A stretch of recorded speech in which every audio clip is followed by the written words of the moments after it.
Level 2 Linear and Projectile Motion Progress Test. Question number 1. Which of the following is not a vector? Force. Force is a vector because it has a magnitude and direction. Velocity has a direction. Acceleration has a direction, so the answer must be D, speed.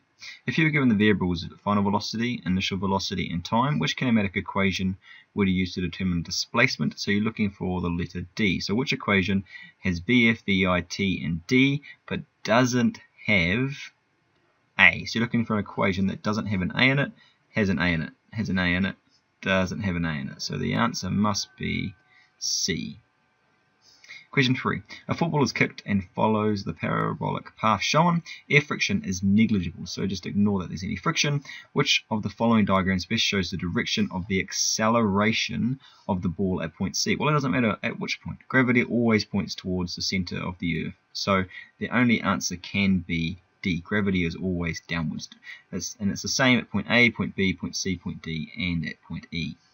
Question 4. Referring to the kicked football, at which point is the speed the greatest? Well, if we think about at point A, it gets kicked off with a velocity. As soon as it leaves the foot of the person kicking it, it stops accelerating, but it still has the highest velocity at that point. As it's going against gravity, gravity is slowing it down to the point where the vertical component of the speed becomes stationary at the top, although the horizontal speed remains constant at all points A, B, C, D throughout the motion. So at which points is the speed the greatest?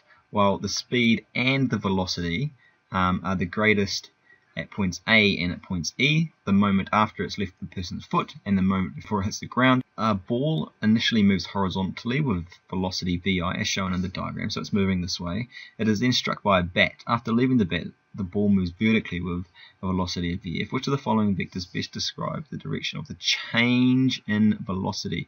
Remember that change in velocity is VF minus VI, and that is a vector. Okay, so they are vector quantities. So VF is going up, and VI, well, VI was initially going from the left towards the right, so minus VI must mean it's going in the opposite direction. So this is minus VI, and so if I stick these two vectors together, I get an arrow which is going in that direction, so therefore the answer must be B. Kinematics, the 100-meter sprint. Mary is at the start of her 100-meter sprint race. She is at rest. This tells us that initial velocity is 0. And at the firing of the starting gun, she accelerates for a time t of 4.0 seconds up to her sprinting speed. She travels 19.2 meters, which is her distance. We simply use a kinematic equation. D equals VIT plus a half AT squared. Now we know that initial velocity is 0, so all of this just becomes 0. So the equation rearranges to become D equals 1/2 acceleration times time squared. We're looking for acceleration. Okay, so there's two ways we could do this. We could simply plug in some numbers into the calculator. She travels a distance of 19.2. We don't know the acceleration, but we know that is for 4 seconds. 4 squared. Okay, we can rearrange this. So acceleration equals 19.2 divided by a half times 4. And we can type that into the calculator. 19.2 divided by 0.5 times 4 squared. And that gives us the correct answer of 2.4 ms minus 2. If rearranging that algebra was too difficult, we could simply use equation solver. If we go to menu, equations, we go to solver, which is F3. We simply type in this original equation, the easy one, of 19.2. And then you go shift equals, which is the decimal point. And you go 0.5 times, and we don't have an A button, so we use X because that's what we normally use in algebra, times 4 squared. Execute, and we go solve. The answer is 2.4, just like we said.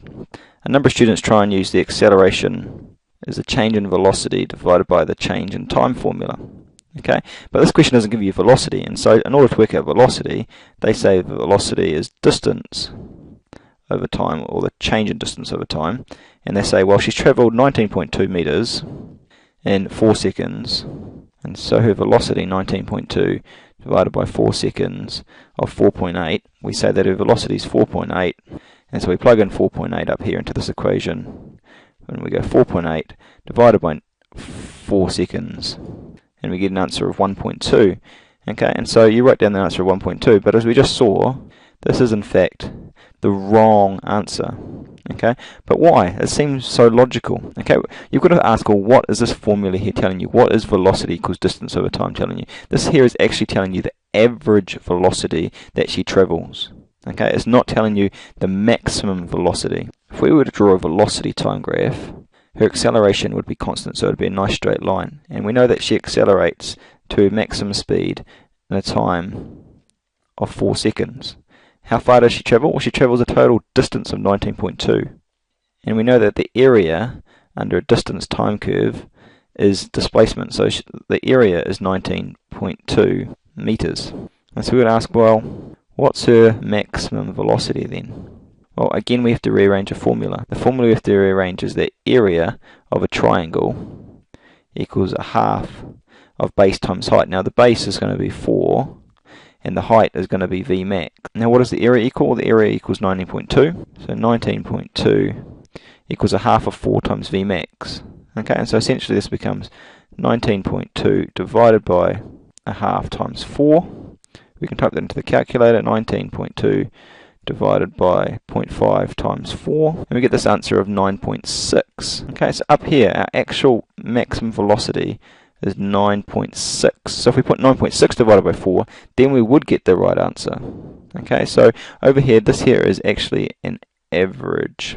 And so that's why you can't use these averages formulas. Okay, you should almost always just use kinematics and you'll never get the question wrong. If you use these basic Year 11 formulas, okay, chances are you'll stuff things up. Now, in fact, what we've just done here graphically is, in fact, answer for question number B. Okay, you can answer B in a different way, which would typically involve a kinematic equation, something like VF is VI plus AT. We're looking for the maximum speed. We're looking for VF. We know that she started off at 0. We know that she accelerated at a rate of 2.4 meters per second, and we know that she did that for 4.0 seconds. But 0 is not going to add anything, and so we come over to a calculator.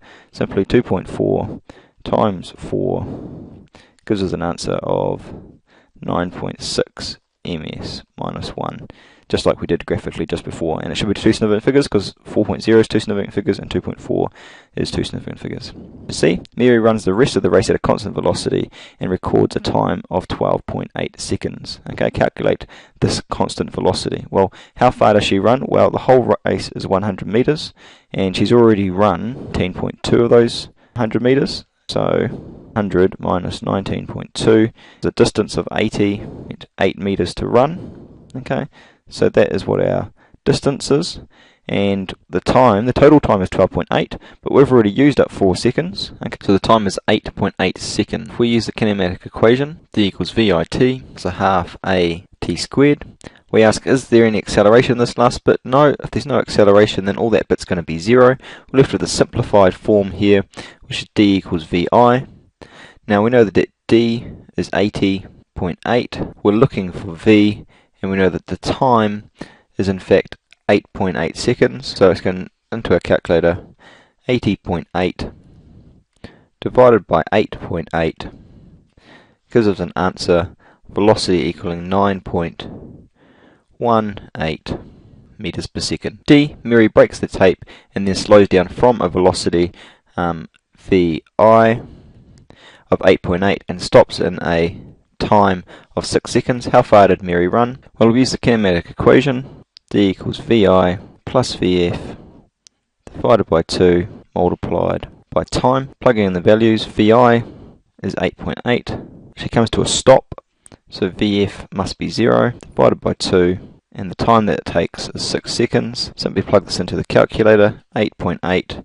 You could add plus 0, but that's not going to add anything. Divided by 2, multiplied by 6, gives us an answer of 26.4 meters.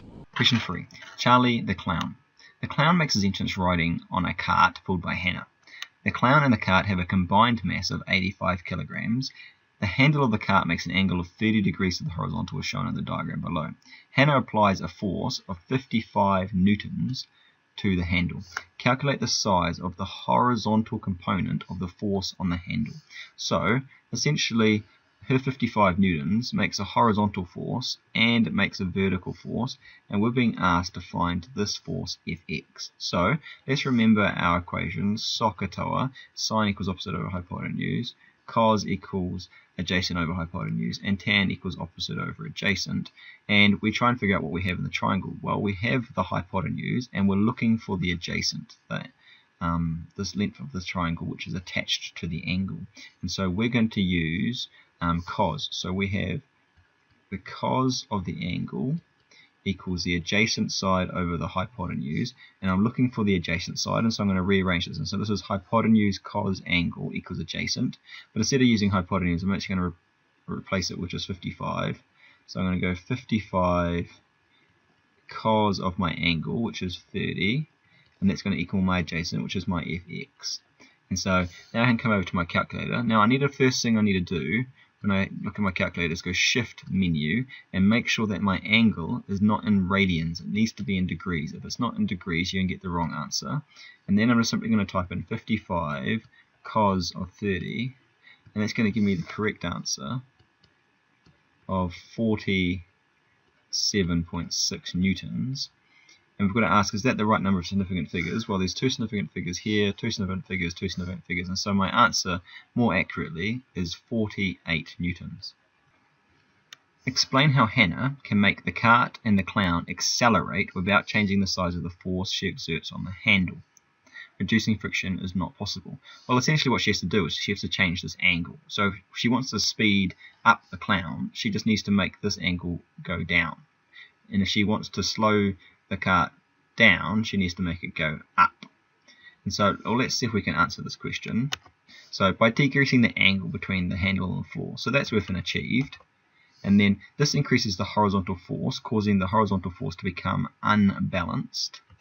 And so this will result in an acceleration. So we've got Newton's second law, F equals ma. So acceleration equals force divided by mass. And as mass is constant, that's going to cause an acceleration. So getting all that right will get you an excellence.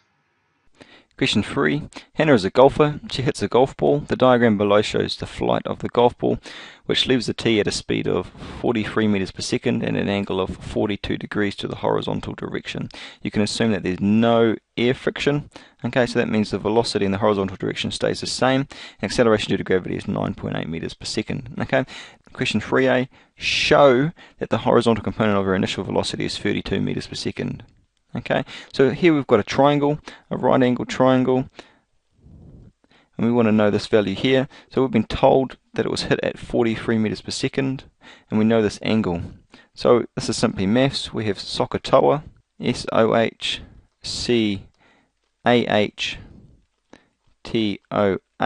that we've learnt from school. Okay, over here we've got a hypotenuse. We've got the adjacent over here, and we've got an angle. Okay, so which one has an A and an H in it? It's the ka. Okay, so we're going to be using cos of an angle equals the adjacent, or the attached to the angle, divided by the hypotenuse. We're looking for A, and we've got the H, and so we just multiply both sides by H, and so the H ends up coming up to this side. Okay, and we know that H is 43, so I'm just going to put the 43 there now. So it becomes 43, and it's the cosine of the angle, which is 42. And that equals the attached, or the adjacent, which is actually Vx. We come over to the calculator. Now, before we type anything in, we need to push Shift and Menu, and we need to come down here and make sure that our calculator is actually in degrees, not in radians. If it's in radians, it'll give you the wrong answer. Now we can type it in, 43 cosine 42, and Vx, velocity in the x direction, as the question says, is 31.96 ms minus 1. Similar idea for question 1b, show the vertical component, okay, except the vertical component this time is not the adjacent, it is in fact the opposite. So we have the opposite in hypotenuse, because it's opposite the angle, so now we can use sine. So sine of an angle equals opposite divided by the hypotenuse. We know the hypotenuse is 43, and if I multiply both sides by the hypotenuse, it comes up. So it's going to become 43 sine of the angle, which is 42. Type that in the calculator, 43 sine of 42, and that gives us an answer of 28.77 meters per second.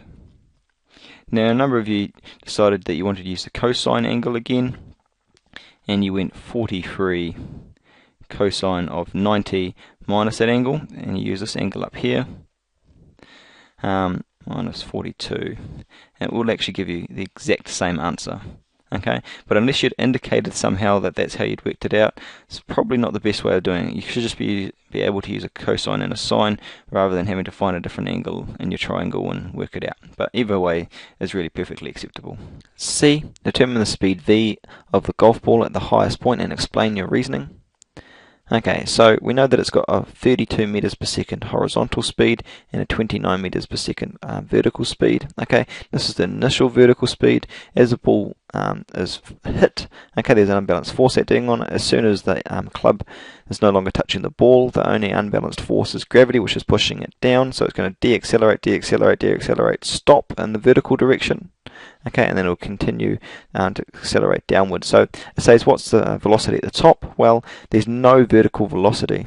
Okay, so we can write that Vy actually equals 0 at the top. And how about the horizontal speed? Well, if we're assuming there's no air resistance, that horizontal speed won't change. Or another way of saying that is that Vx equals 32. So what's the total velocity? So the total velocity, V, is in fact 32 meters per second.